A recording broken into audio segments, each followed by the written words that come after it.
I walk up to Blake Lively and I start touching her tummy before even the interview has started.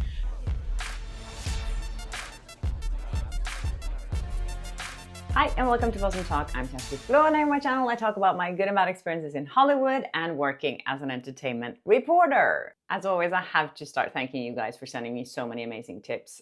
You guys are awesome, and I really enjoyed reading through all your DMs and messages to me. And in the comment section, there's so much going on here and I love it. Thank you guys so much. And if you haven't subscribed yet, please do and hit the notification button so you don't miss an episode of Awesome Talk. So this story came up in my feed on Instagram. There's this comedian called Jeff Dye. I didn't know too much about him, I have to be honest with you, but I did find it very interesting what he was saying. So he came out on a podcast criticizing one of his co-stars in a film, Sarah Hyland. Maybe you remember her best from Modern Family. She was one of the daughters. I have actually heard that she doesn't have the best reputation in the industry, but it was very interesting that this guy just came out and said it straight out because we don't see that very often. He said that she was terrible to work with and she was so rude to the extras and people on set were calling her mean. Here's a little snippet from what he said in the podcast. She was such a tyrant, rude to everyone. At one point she said this, a quote. This is a quote. David, who's the director, there's extras eating at the craft service table. Like, she was annoyed that some extras wanted fucking free granola bars or whatever the hell. Like, but they're all like in this hierarchy of Hollywood where it's like, she's number one on the call sheet. We have to like pander to her. If she's mean to us, just let her be mean to us. And if she's sad, pretend like it's okay that she's sad. But she was a tyrant. And of course, he got backlash online from calling someone out for being rude, which is what happens, as I've experienced too. You know, it's your fault because you were calling someone else out and then you're the bully, which makes no sense to me. But that did not stop Jeff Dye. He doubled down when he was interviewed by TMZ and he kept saying, you know, the fact that I've been saying here for a long time, that people in Hollywood are so afraid of calling people out when they're being bullies. And it's just about the hierarchy in Hollywood and, you know, how people are scared for their careers. So they always say, oh, it was such an amazing experience working on this film. We became a family. And it's not always true. We live in a system, and when I say we, I mean Hollywood, show business, actors, comedians, musicians, where we're in this like little bubble and we're afraid to say anything bad about the director. We're afraid to say anything bad about the star. But the truth is, women can be douchebags, right? She's a great example of it. And stars can be very rude. I think it's okay to say these things. I'm not afraid. Me calling out Sarah as being a tyrant on the set, everyone have been like, oh my gosh, what are you doing? That's so mean to say that. I'm like, no, I'm saying she's mean and she should be held accountable for her meanness. And I think that honesty wins nowadays. And I'm really happy that honesty wins and it's showing. Yeah, thank you, Jeff, for pointing that out and for standing by it and not backing down when you get criticism for it. I think, you know, the more people who come out and actually talk about these bad experiences, maybe it can help to get a better work experience for everyone and that this kind of behavior is not accepted anymore.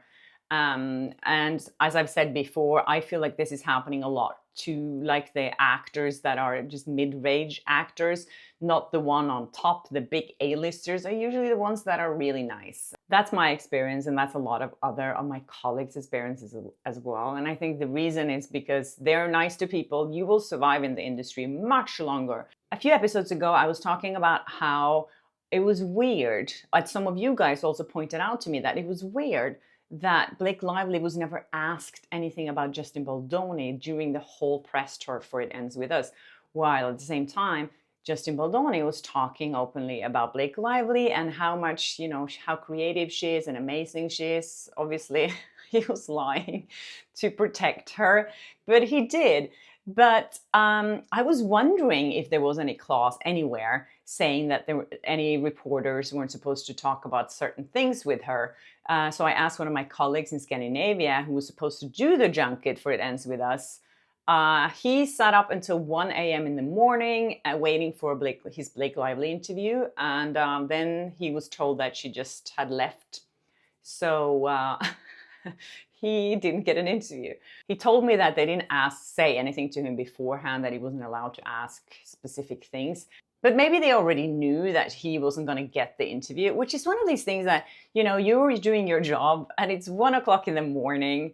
You have little kids, I know he has, you know, and then you have to sit and wait for someone and they're just like, can't be bothered.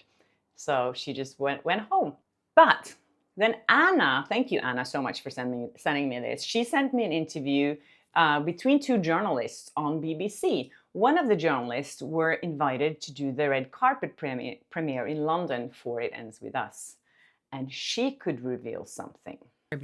Were you given any direction from the PR teams? Were you told there were certain things you should ask or could ask or shouldn't ask? At the London premiere, we were essentially warned as press not to ask Blake Lively any questions about Justin Baldoni whatsoever, which is obviously very unusual to be told that you can't ask an actor about their co-star in a film. The other things we were told were not to ask questions that were too heavy-hitting, to keep things nice and light and fun, and to avoid talking about domestic abuse, which is one of the main themes of the film. In news reporting, we cannot have publicity teams telling us what we can and can't ask, and we usually and very often do turn down interviews where we are told you can't ask about XYZ if we think they're relevant to the film. I think there are ways of getting around it, which is clearly what happened at the press tour here, where we get told, of course, you can come to the red carpet, you can ask whatever you like, and then about a minute before Blake Lively comes to you on your spot to interview her, you get whispered in your ear, don't do XYZ. If you do, we'll drag her away. Yeah, that's how they went around this. They didn't say anything beforehand, but just before Blake Lively was coming up to do interviews, they said, you know, if you ask this, we just take her away. So of course this woman, she said she wouldn't have done it if she had knew beforehand, because BBC don't do these things. I've been interviewed by BBC before and we've spoken about these things, like, you're a journalist, there shouldn't be restrictions of what questions you can ask or not ask. This is not North Korea. And BBC has integrity and they say no to a lot of things, because if they get restrictions, they're like, then we don't want to do the interview. But a lot of people like me, like freelancers, we don't have the luxury of saying no because it's our livelihood. And so, but the thing is, I've never been asked to not ask something specific except for twice in my career. And I think I've done probably 1,000 interviews. So it was once when I was interviewing Michael Douglas in London and his mom had just passed away the day before. He still did interviews.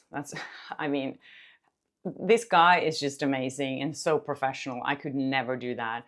And of course, no one would even think about asking something like that. So that's totally understandable, obviously. And then with Jane Fonda once, I was asked not to ask any political questions.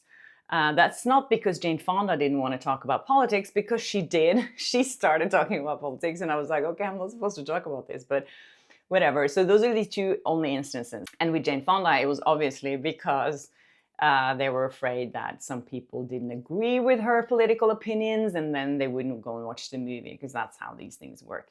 But with Blake Lively here, it was a little bit different. So now we know why there aren't any interviews with Blake Lively talking about Justin Baldoni out there. And also the fact that BBC were told not to ask any questions about heavy subjects on a premiere of a movie that's about domestic violence.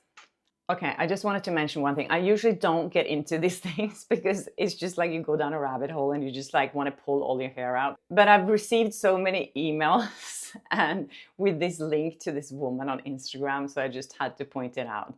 It is insane, the conspiracy theories out there. So Dr. Leslie Dobson claims to be a clinical and forensic psychologist.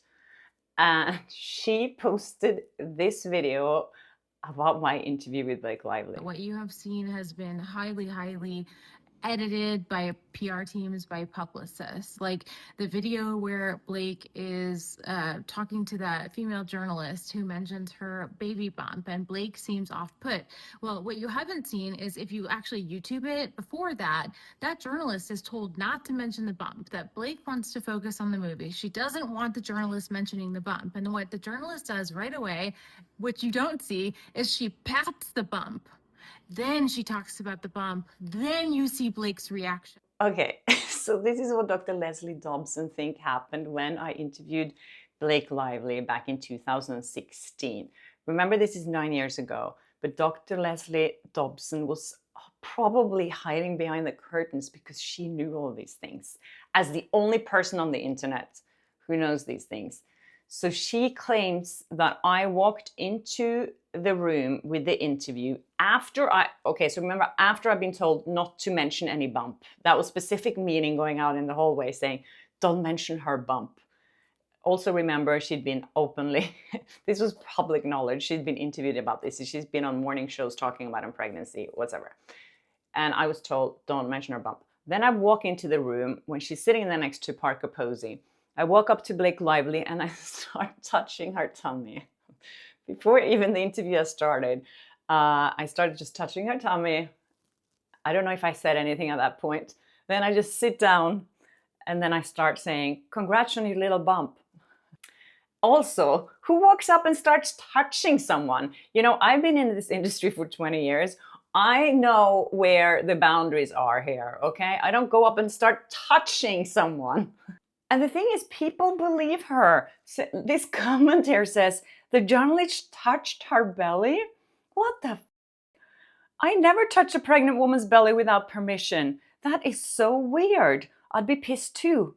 We don't own celebrities. They are people too who deserve just as much privacy and bodily autonomy as anyone else. So freaking weird. Yes, that would be freaking weird if I walked up to Blake Lively and started touching her stomach. Okay, there are some other people here that are being critical of her, saying, you know, where's the link? Show us the proof. And she keeps saying, oh, it's on YouTube. And the people are like, yeah, send us the link. Where on YouTube is this? And she's like, oh, Google it. Obviously, if this was the case, this woman on Instagram who says she's a forensic clinical psychologist would not be the only one who knew about it. I just want to remind everyone to be critical of these people. There's this other woman I talked about here on my channel. I don't even want to mention her name. As soon as I mentioned her on my channel and all the misinformation she's spreading out there, she started making more videos about me. Some of these people out there are just so desperate to have an opinion that no one else has so that they can get more followers from it. But that makes you think, you know, why are you the only person on the internet with this opinion? Isn't that a little weird? Are you the only one who can read between the lines? Yeah, please be aware of all these fraudsters out there that are spreading misinformation and creating conspiracy theories. It's really dangerous. Also in the beginning of this video, which is what made me really pissed off actually, is that she's claiming this. But I just opened a message and saw that a lead male character in It Ends With Us was actually accused of essaying 3 actresses. Okay, so worst case scenario, if this information is true, how many people have worked with this actor and have not told their truth about their experience with him? How many have been paid off? How many have had to sign NDAs? Yeah, she said she opened a message, not from who it was from or anything, but she saw that a lead actor on It Ends With Us was accused of SA from 3 actresses. And the reason we didn't know this was because they had to sign an NDA. And the reason why she's the only person in the universe who knows this is because it is a lie. Obviously, if that was the case, wouldn't Blake Lively's lawyer have access to this information and put it in the lawsuits? No, because they don't know. She's the only person who knows, this forensic clinical psychologist. I just find it so scary that there are people like this out there. And she has 230,000 followers on Instagram, and I think the same on TikTok, and people are eating it up. It's crazy. So please check your sources, you guys. As I know, most of the people here on my channel are critical thinkers, thankfully. Okay, guys, that's it for me on a Sunday. Thanks again for watching Flawsome Talk. And if you haven't subscribed yet, please do, and hit the notification button so you don't miss an episode of Flawsome Talk. And keep sending me tips, please. Yeah, I really enjoy reading all your emails. You're so sweet, and there's so many interesting aspects here, and it's never ending. Oh my gosh. Okay, be nice to each other and be polite to everyone. And I'll see you in my next episode. Bye.